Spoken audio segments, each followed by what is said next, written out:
All right. Welcome back, ladies. I am so excited to have you here for part two of our series on breaking the cycle of self sabotage. So, if you joined me for part one, then you already know we went deep on this. We talked about the truth behind self sabotage, and spoiler alert, it has nothing to do with willpower or discipline. Instead, we learned that self sabotage is driven by our subconscious mind, and that part of your brain really craves comfort, routine, and familiarity, even if those routines aren't necessarily healthy. And we talked about the five biggest root causes of self sabotage that keep you stuck: childhood conditioning, right? So, those clean your plate and don't waste your food beliefs that are sneaky little rules that are still affecting your habits as an adult. The fear of success, that one was one of mine. Yeah, success can feel uncomfortable because it brings new pressure. So your brain pulls you back to like safety or its comfort zone. Fear of failure, which is another one, I get both of those, which is perfectionism and procrastination, which are really just fear in disguise. So if you're waiting for the perfect time to start, this is why. It's your fear of failure if you're always doing that. Limiting beliefs. I think we all have a bunch of those. Those thoughts that I'm not disciplined or I've never been able to lose weight. They feel like facts, but they're just stories that your brain keeps telling you. And then the good old comfort zone. Your brain loves familiarity, even when it's not good for you. But growth never happens when it's comfortable, right? So, the biggest takeaway from part one was this: self sabotage is not your fault, right? But it is your responsibility to change it. And the good news, you can change it. So, last week I challenged you with three powerful action steps to prep for part two today. Keep a self sabotage journal. So, did you track your habits and identify which of those five root causes was causing them or driving them? Identifying your limiting beliefs. Did you catch those sneaky "I'm not" or "I always" statements? And stepping out of your comfort zone. So did you push yourself maybe just 1% out of your comfort zone? Whether it was taking a new class, walking for 10 minutes, or just choosing water over soda. I hope you guys really leaned into it. And if you took action last week, I want you to drop an emoji or a "yeah, I took action last week" in the comments right now, because that's the work that really starts to change everything for you. But here's the best part. We're just getting started. So if part one was about awareness, part two is going to be about action. So here's what we're going to dive into today. We're going to dive into how to spot self-sabotage in real time so that you can stop it before it takes over, and how to break self-sabotaging habits for good using techniques from cognitive behavioral therapy, mindfulness, and habit disruption strategies. And then we're going to have some simple, actionable steps that you can use immediately to take back control of your choices, your habit, and your health. And this is where change happens, ladies. This is where we move from knowing what self-sabotage is to doing something about it. And if you're ready to learn how to break free from self-sabotage, drop "I'm ready" in the comments right now. I want to see it. I want to see who's ready to just break past that. And before we dive in, I want to remind you of one thing, and you don't have to do this alone, right? If you're feeling stuck or overwhelmed trying to figure out which one of these self-sabotaging patterns is keeping you stuck, that's why I'm offering free Healthy Habits calls to help you get clarity on exactly where you're struggling. So we'll talk more about this at the end of today's session. So let's go on to the next page. So how to identify self-sabotaging habits. Now that you know where self-sabotage comes from, let's talk about how to spot it in real time. And this part is critical because, let's be honest, it's one thing to understand something conceptually, but it's a whole other thing to actually see it happening while it's happening. Here's the problem. Self-sabotage, it's sneaky. It doesn't announce itself. It doesn't ring the doorbell. It's not like a big flashing sign that says, "Hey, over here, I'm self-sabotage, stop me." No, it shows up in ways, subtler ways. It sounds like logic. It sounds like reason. It sounds like that little voice in your head that says, "You know what, you've had a rough day. You really deserve this." And if you don't learn to catch it, it will keep running in the background like that annoying app draining your phone battery. But the good news is, once you know what to look for, you can catch it in real time and stop it before it does damage. So let's get into it. I'm going to walk you through 6 of the most common signs of self sabotage. And I want you to listen closely, maybe even grab a pen and piece of paper, and see which one of these resonates with you. And when you recognize it, drop the word stop in the chat so I know that you're with me. Okay, number 1 is dear old procrastination.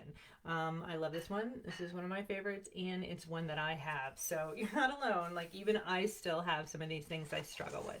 So let's start with one of the most obvious, right? But one of the one of the sneakiest signs of self-sabotage, which is procrastination. And procrastination is when you delay doing something that you know you need to do. And you end up filling your time with other productive, and I'm using air quotes in that, but relatively irrelevant task. You tell yourself, oh, I'm too busy, or I'll get to it later, but later never comes up, right? And now you're stuck. So how procrastination shows up: you avoid planning meals, so you wing it, and that kind of leads to takeout. You're Grubhubbing it, you're door dashing it, you're having somebody pick up, or you're picking up something on the way home because you didn't plan ahead, right? You delay workouts, telling yourself, I'll do it later, but later never comes. Or you keep putting off starting a program, saying, you know what, I'll start on Monday. The science behind this, okay? So procrastination is a form of immediate gratification. And procrastination isn't necessarily about being lazy. We correlate that, but it's not necessarily about being lazy. It's actually an emotional coping strategy. Interesting. Your brain is avoiding the discomfort of doing something hard or unfamiliar, so it chooses to do something easier in the moment, immediate gratification. But the cost is you end up feeling more stressed about it later. So how to spot it? Ask yourself, am I delaying this because it's hard, uncomfortable, or unfamiliar? And if the answer is yes, you're in a procrastination loop. Number 2, excuse making. So next up is another one of my personal favorites, excuse making. Now listen, I'm calling it out with love, right? Because we all do it. Excuse making is when you justify your actions to make them feel acceptable. And it sounds kind of like this. It's just one cookie, especially now at Christmas time, right? I've had a rough day. I deserve that. There goes that glass of wine or that beer. I'll start fresh tomorrow. Here's the problem with that. Excuses feel like the truth in the moment. Your brain will create the most convincing stories to get you to do what's comfortable. And guess what? Your brain is an excellent lawyer. It will argue for your excuses like it's trying to win a Supreme Court case. So how to spot it? Pay close attention to any sentence that starts with, it's just, or I deserve, or I'll do it tomorrow. Those are red flags that self-sabotage is in full swing. Next one up is perfectionism. So let's talk a little bit about that. It's the ultimate undercover self-sabotage move. So perfectionism sounds noble at first, right? I'm trying to be perfect. I want to do my best. But here's what really happens. If it's not perfect, you quit. So you tell yourself, if I can't do it perfectly, why even bother? Have you ever said that before? So one mistake, one bad meal, or one missed workout, and suddenly you're spiraling into, well, I might as well just give up until Monday. And you push it off, and you push it off, and you push it off. So how perfectionism may show up for you. If you mess up your meal plan, you think the whole day's ruined, so you go off track. You just continue to spiral down.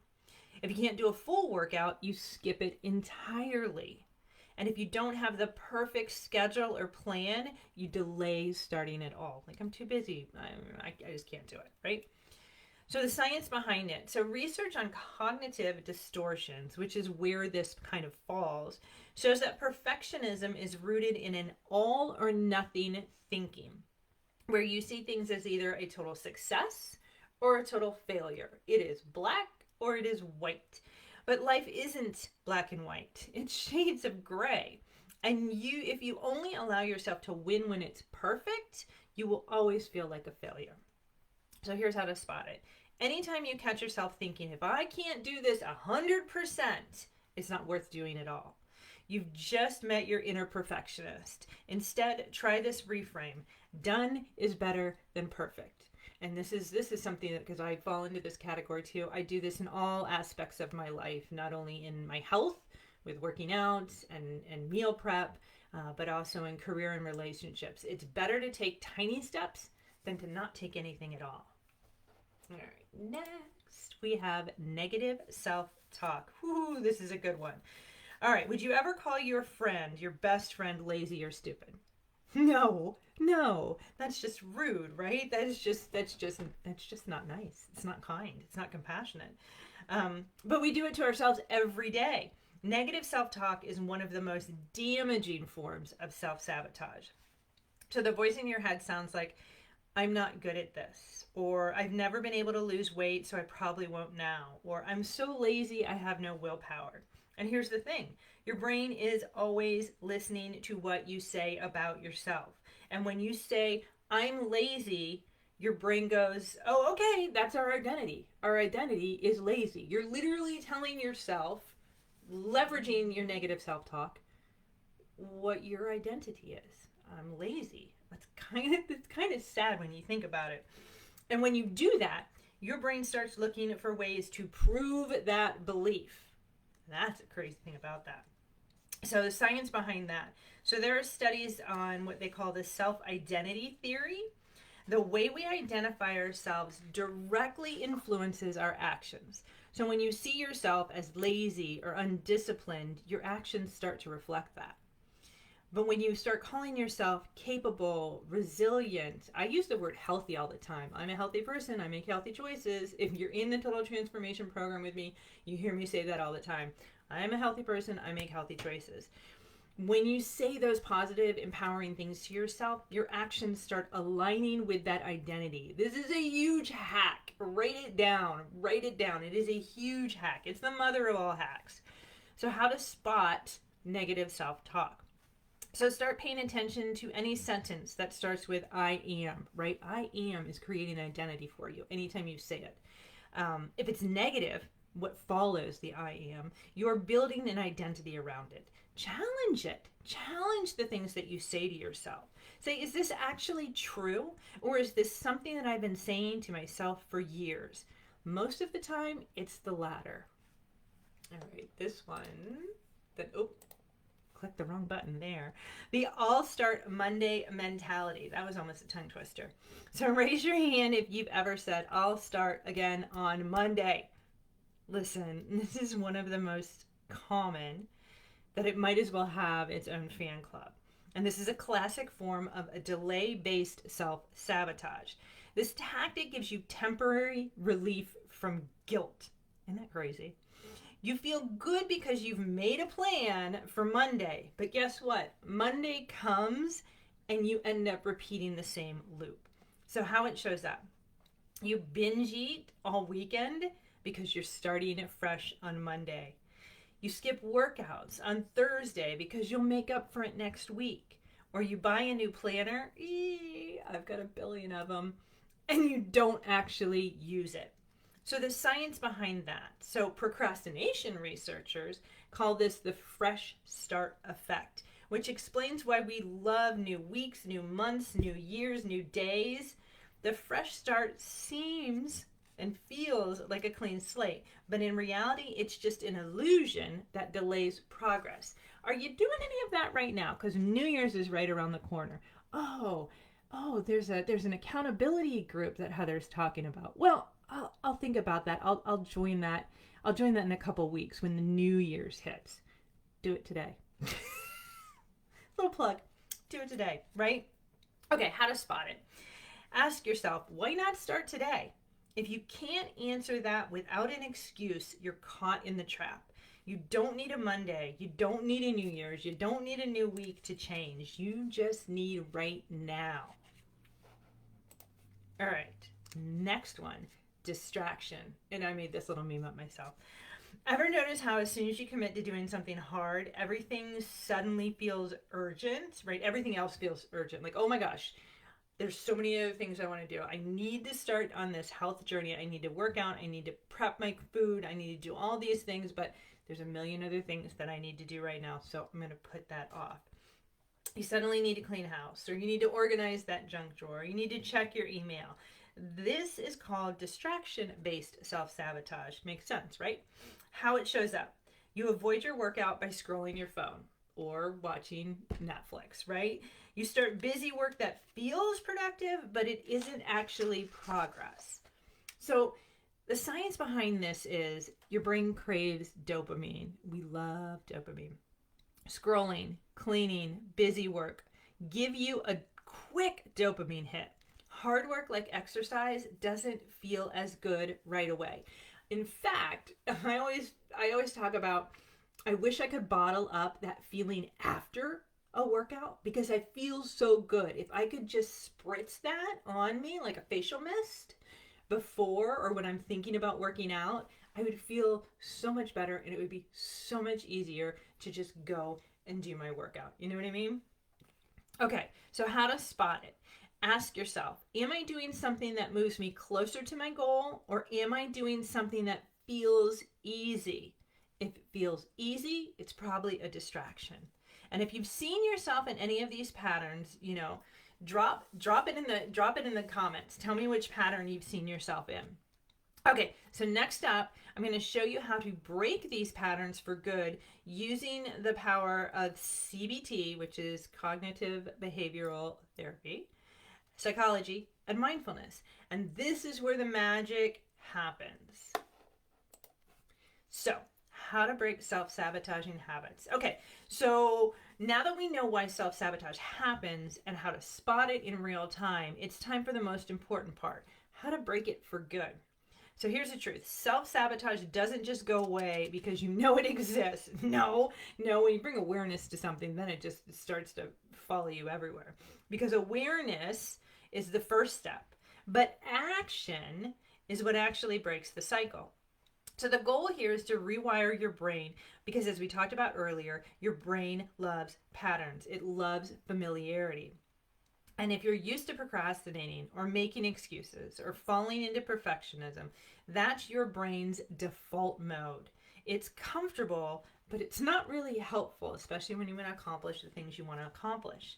But here's the good news. Your brain can change. Neuroplasticity, gosh, that's a hard word to say. Neuroplasticity, there we go, research shows that your brain is like a muscle. When you change your thoughts and actions, you're literally creating new neural pathways. And the more you practice, the stronger those new pathways become. So today I'm going to walk you through 6 proven strategies to break self-sabotaging habits. And these strategies are backed by psychology, neuroscience, and cognitive behavioral therapy techniques. And one of the most effective approaches, all of these really are effective approaches for behavior change. So stick with me, and I promise you'll leave this live stream with a toolkit that you can use for life. So if you're ready to break that cycle, drop the word break into the chat right now. All right, next page. Oh, I love this picture. So name it. Awareness and detachment. And this is a fun one to do. So one of the fastest ways to break self-sabotaging habits is to name it. Why? Well, because when you name it, you separate it from yourself and the habit. You create distance. So think about this. If you're arguing, I don't even know what that word was. If you're arguing with procrastination Patty, that's who that is on the screen there, instead of like I'm a procrastinator, so you're no longer making part of your identity, right? It is now a separate identity from you. It's procrastination Patty. It's easier to see it as something outside of you. When you say I'm lazy, again, you're taking on that identity. But when you say procrastination Patty is showing up again, you now see it as something that you can challenge. So why it works. So this technique is based on cognitive diffusion, like diffusing a bomb. And When you label thoughts or habits as something separate from yourself, they start to lose their power. So how to do it? So name your self-sabotaging habit or voice. Call it procrastination Patty, or perfectionist Penny, or excuse Ella. If one pops up for you right now, drop it in the comments. I'd love to hear what you come up with. When you notice that voice showing up, call it out. Say, oh, there's procrastination Patty again. I see her, but she doesn't get to run the show today. The simple act of naming it creates an emotional distance, and it reduces the power it has over you. How cool is that? The next one is rewire your thoughts. I'm all about rewiring thoughts. I do a lot of that with my clients in the Total Transformation Program. So next up is one of the most powerful tools in psychology. And it's part of cognitive behavioral therapy. And if you've never heard of it, CBT is all about changing the thoughts behind your actions, because, your actions don't really happen in a vacuum. Here's the formula. Something triggers you, then you have a thought, then you have emotion, and then you take action. Most of us try to change the action, like stopping overeating, but that's really not the problem. That's at the end of things. The real problem is the thought that comes before that, and then creates an emotion, and then you take action on it, right? If you can change that thought, you'll change the action. And better yet, if you can get away from whatever's triggering you, then none of that domino effect happens, right? So how to do it? Okay, so first of all, you need to spot your trigger, right? Identify what's triggering you. Is it stress? Is it boredom? Or, a craving? Boredom's one of mine. That's we'll stand still there. Boredom. Write it down. The trigger is X, boredom, whatever it may be. Challenge that thought. So ask yourself, what's the story I'm telling myself right now? If the story is, I deserve this cookie because I'm stressed, challenge it, right? Like, I deserve this cookie because I'm stressed. When you start to ask yourself questions, you're like, well, that's silly. And you start to get yourself out of these patterns of thinking. And ask yourself, is to that answer, right, that whatever you come up with is, I deserve this cookie because I'm stressed, is that a fact or a feeling, right? Because most of the time it's a feeling masquerading as a fact. Then replace the thought.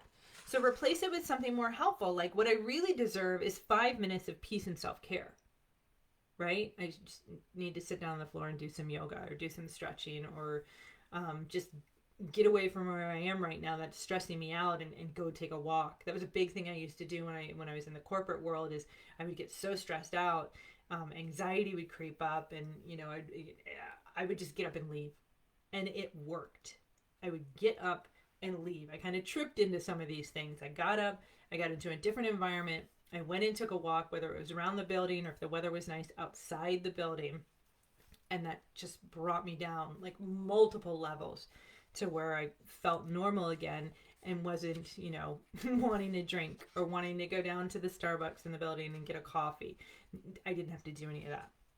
So when you challenge your thoughts, you break the automatic pattern that leads to sabotage. And this is one of the most effective tools that you will ever use. I promise you. Pinky promise. Okay, next. Oh, I keep hitting the wrong button. There we go. Boop. So the next one is use a 30-second pause. This is mindfulness and disrupting those thoughts. So it's super simple, but it's incredibly powerful. So when you're about to engage in a self-sabotaging habit, like grabbing a snack you don't need, like late at night, right? Normally after dinner, whatever, an hour later, you're like, oh, I could have a snack. I need something sweet. And you find yourself perusing the refrigerator or perusing the pantry, and you're not hungry. Pause for 30 seconds. Same thing for if you're thinking about skipping a workout. Or if you're thinking about scrolling on social media and you're, on a social media pause, you're trying to do it a little bit less because it gives you anxiety and stress, which is your trigger. And then it takes you down that path where you're doing things that aren't in alignment with your healthy goals, right? Pause for 30 seconds.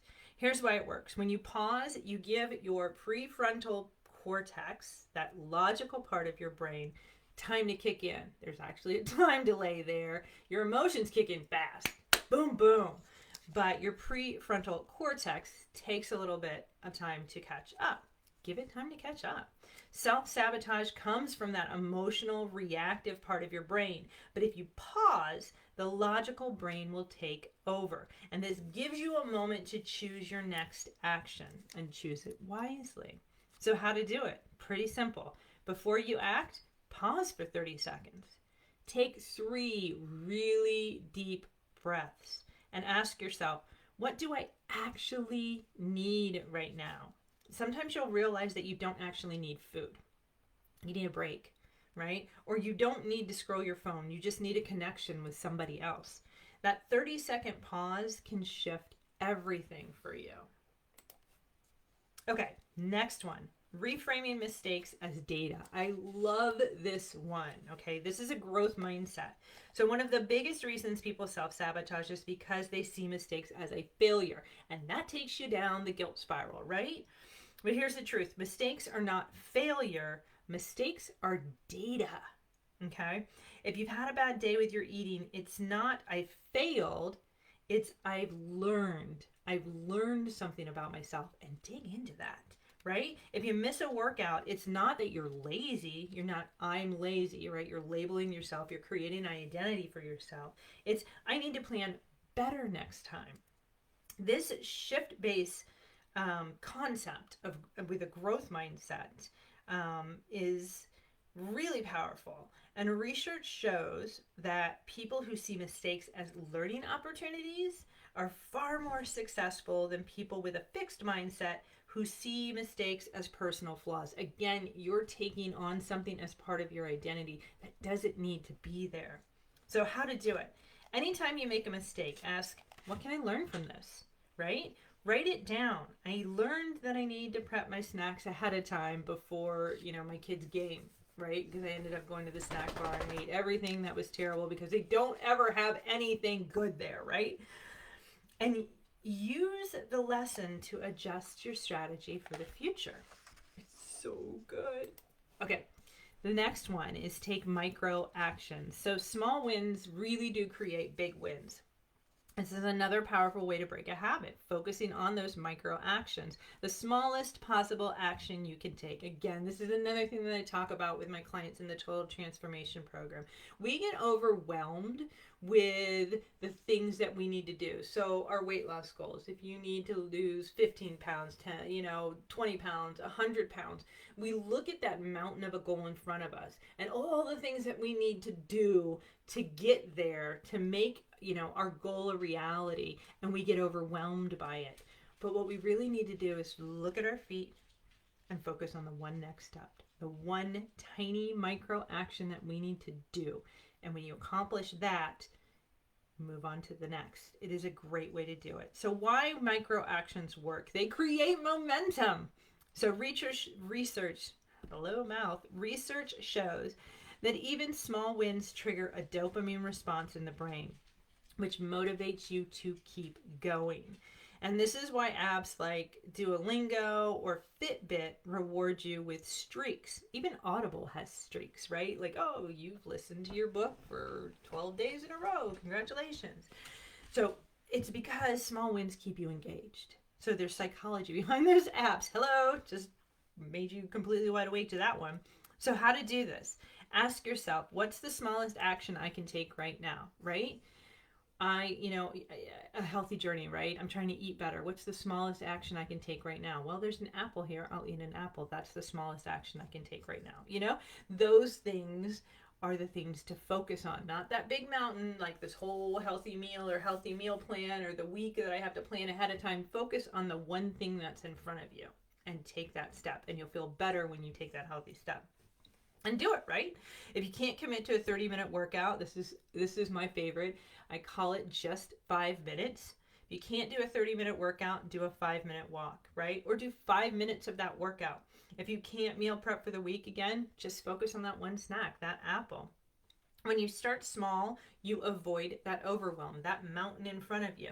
But these small wins snowball into the big wins over time. So look at your feet and take that next small step.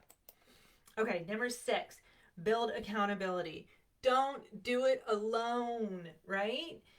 So let's talk a little bit about accountability. So self-sabotage thrives in isolation. When no one's watching, it is easier to quit. But when someone's counting on you, you are more likely to follow through. So the psychology behind it. So there was a study done that found that people are 65% more likely to reach their goals if they have an accountability partner. And if there's, listen to this, if there's a scheduled check-in, that number jumps to 95%. That is huge. Here's how to do it. Get an accountability partner, a friend, a coach, me, or a group, right? And then a group, we've got the accountability group if you want to get on your fitness and work on that. So ask me about that. Check in with them weekly, right? And if you don't have a partner, make yourself accountable by posting your goal publicly. Share it in a Facebook group. Again, our group, text a friend or write it on a sticky note. When you know someone's going to ask you, did you do it? You are more likely to do it. Okay, so those are 6 powerful strategies to break self-sabotaging habits. And if you're ready to put these into action, put a heck yeah in the comments and tell me which one you are going to try first. And remember, self-sabotage is just an old pattern. It's not a permanent law. Every time you use these tools, you're rewiring your brain to act in alignment with your goals. Okay, so let's recap what we covered today, because I know we went deep again and I spun through this quickly. I want you to make sure you're walking away with crystal clear clarity on exactly what you need to do. So here's what we talked about today. How to spot self-sabotage in real time. We talked about the sneaky ways self-sabotage hides in plain sight. It doesn't announce itself. It doesn't ring the doorbell. It's not standing there with a big, bright red flag. Instead, it sounds like logic, and it shows up as procrastination, excuse making, perfectionism, negative self-talk, and then the all-start Monday mentality. How to break the cycle. We went through 6 powerful science-backed strategies to break self-sabotage, including naming your self-sabotaging habit, procrastination, Patty, right? Using cognitive behavioral therapy techniques, basically rewiring your thoughts. Using the 30-second pause to interrupt emotional decisions.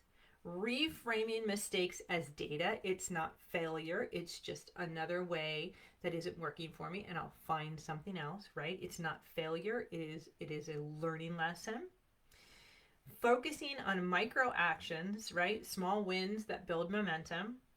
And building accountability, because when someone's watching you, you show up as a stronger version of yourself.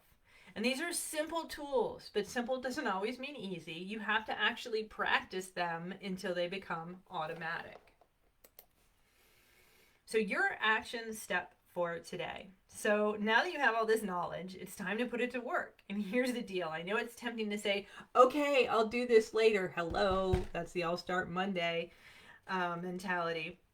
But this is self-sabotage in disguise, right? If you walk away from this live stream and you don't do anything with what you learned, guess what happens? Nothing changes. So here's your action step for today, not tomorrow, for today. I want you to do this as soon as we wrap up.